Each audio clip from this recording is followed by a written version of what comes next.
Dans cette capsule, nous allons étudier la deuxième loi Newton.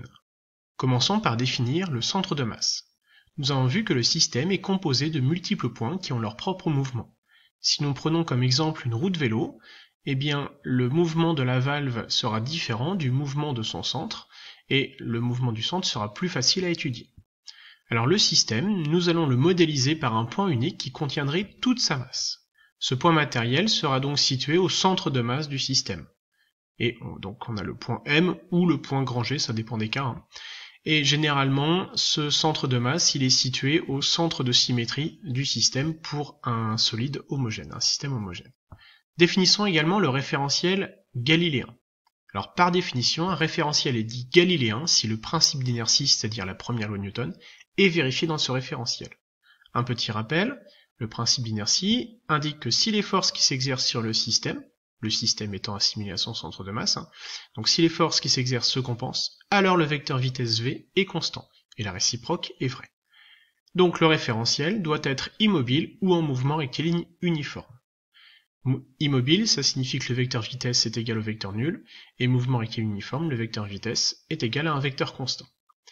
Alors, nous utilisons généralement trois types de référentiels. Le référentiel héliocentrique, lui on le suppose tout le temps galiléen.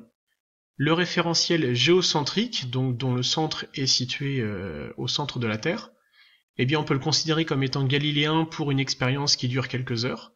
Et enfin le référentiel terrestre, donc là un point situé à la surface de la Terre, eh bien on va pouvoir le supposer galiléen si l'expérience ne dure pas plus de quelques minutes.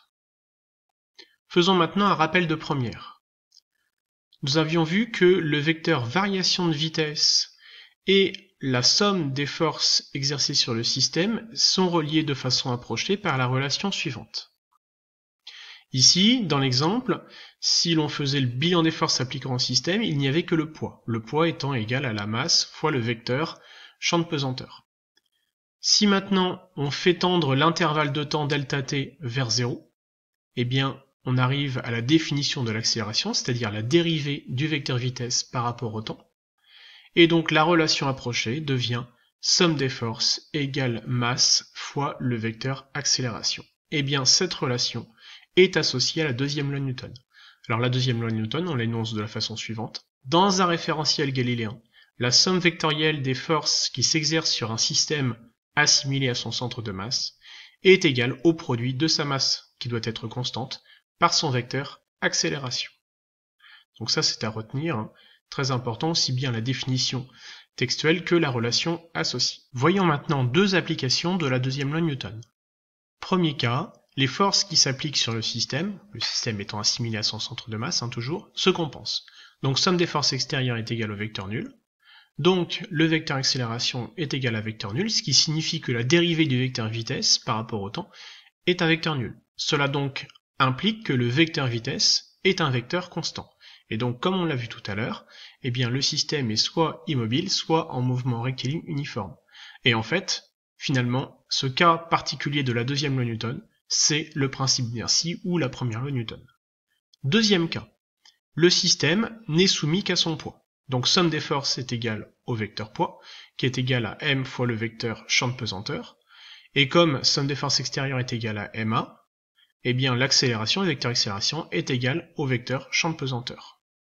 Donc on peut en déduire que le vecteur accélération est toujours vertical dirigé vers le bas, pour une expérience qui se situe au voisinage de la Terre. Alors là, il y a deux cas. Prenons l'exemple d'une balle que l'on jette vers le haut. Donc on obtient la chronophotographie suivante. On voit bien que le vecteur accélération est vertical vers le bas. En revanche, son vecteur vitesse, alors là, au point M1, lui est vertical mais dirigé vers le haut. Deuxième exemple, on lâche une balle maintenant. On a une chronophotographie qui est similaire, d'accord ? Le vecteur accélération est toujours vertical vers le bas. En revanche, le vecteur vitesse est lui aussi vertical vers le bas. Et dans les deux cas, on dira que le mouvement est rectiligne uniformément accéléré. D'accord ? Ce n'est pas parce que la vitesse va augmenter ou diminuer qu'on va dire qu'il est accéléré ou que l'accélération est positive ou négative. Non. L'accélération, quand on parle de l'accélération, c'est sa norme donc la norme est toujours positive. En revanche, on dira que le vecteur accélération est opposé au vecteur vitesse, donc le sens n'est pas le même, ou on dira que le vecteur accélération et le vecteur vitesse ont le même sens. C'est ce qui va influencer donc l'évolution de la vitesse. En conclusion, donc, dans cette capsule, vous devez savoir justifier qualitativement la position du centre de masse d'un système, discuter qualitativement du caractère galiléen des référentiels donnés, et puis savoir utiliser la deuxième loi de Newton dans des situations variées. Et surtout, n'oubliez pas que l'accélération est toujours positive, en revanche, son vecteur peut être de même sens ou de sens opposé au vecteur vitesse. Et sinon, vous savez ce qui se passe.